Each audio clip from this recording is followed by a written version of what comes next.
श्री विष्णु पुराण प्रथम अंश 10वां अध्याय।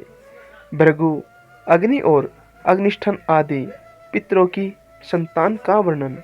श्री मैत्रेय जी बोले, हे मुने, मैंने आपसे जो कुछ पूछा था वह सब आपने वर्णन किया। सब भृगु जी की संतान से लेकर संपूर्ण सृष्टि का आप मुझसे फिर वर्णन कीजिए। श्री पराशर जी बोले, भृगु जी के द्वारा ख्याति से विष्णु पत्नी लक्ष्मी जी और धाता विधाता नामक दो पुत्र उत्पन्न हुए। महात्मा मेरु की आयति और नियति नामक कन्याएं धाता और विधाता की स्त्रियां थीं। उनसे उनके प्राण और मरकंडू नामक दो पुत्र हुए। मरकंडू से मार्कंडेय और उनसे वेदशिरा का जन्म हुआ। अब प्राण की संतान का वर्णन सुनो। प्राण का पुत्र धुतिमान और उसका पुत्र राजवान हुआ। हे महाभाग, उस राजवान से फिर भृगुवंश का बड़ा विस्तार हुआ। मरीचि की पत्नी संभूति ने पौर्णमास को उत्पन्न किया। उस महात्मा के विरजा और पर्वत दो पुत्र थे। उनके वंश का वर्णन करते समय मैं उन दोनों की संतान का वर्णन करूंगा। अंगिरा की पत्नी समर्थी थी। उसके सिनी वाली कुहू, राका और अनुमति नाम की कन्याएं हुई।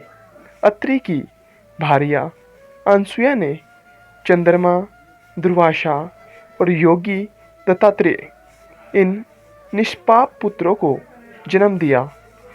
पुलस्त्य की स्त्री प्रीति से दतोली का जन्म हुआ, जो अपने पूर्व जन्म में स्वयंभू मनवंतर में अक्षत्य कहा जाता था।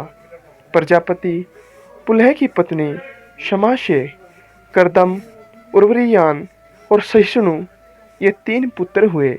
कृत्यु की संतति नामक भार्या ने अंगूठे के पौरवों के समान शरीर वाले तथा प्रखर सूर्य के समान तेजस्वी बालखिल्य आदि 7,000 ऊर्ध्वरेता मुनियों को जन्म दिया। वशिष्ठ की ऊर्जा नामक स्त्री से रज, गोत्र, ऊर्ध्वबाहु, सवन, अनघ, सुतपा और शुकर ये 7 पुत्र उत्पन्न हुए। ये निर्मल स्वभाव वाले समस्त मुनिगण तीसर मनवंतर में सप्तऋषि हुए। हे द्विज, अग्नि का अभिमानी देव जो ब्रह्मा जी का ज्येष्ठ पुत्र है, उसके द्वारा स्वाहा नामक पत्नी से अति तेजस्वी पावक, पवमान और जल को भक्षण करने वाला सूची ये 3 पुत्र हुए। इन तीनों के प्रत्येक के 15-15 पुत्र के क्रम से 45 संतान हुई। पिता अग्नि और उसके 3 पुत्रों को मिलाकर ये सब अग्नि ही कहलाते हैं। इस प्रकार कुल 49 अग्नि कहे गए हैं। ब्रह्मा जी द्वारा रचे गए जिन अग्निक, अग्निष्ठाता और साग्निक, बृहस्पति आदि पितरों के विषय में तुमसे कहा था, उनके द्वारा सौधा ने मैना और धरणी नामक 2 कन्याएं उत्पन्न की।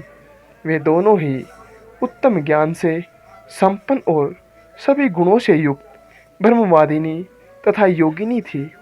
इस प्रकार यह दक्ष कन्याओं की वंश परंपरा का वर्णन किया।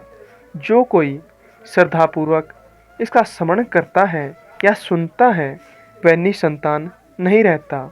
यहाँ श्री विष्णु पुराण के प्रथम अंश का 10वां अध्याय समाप्त होता है।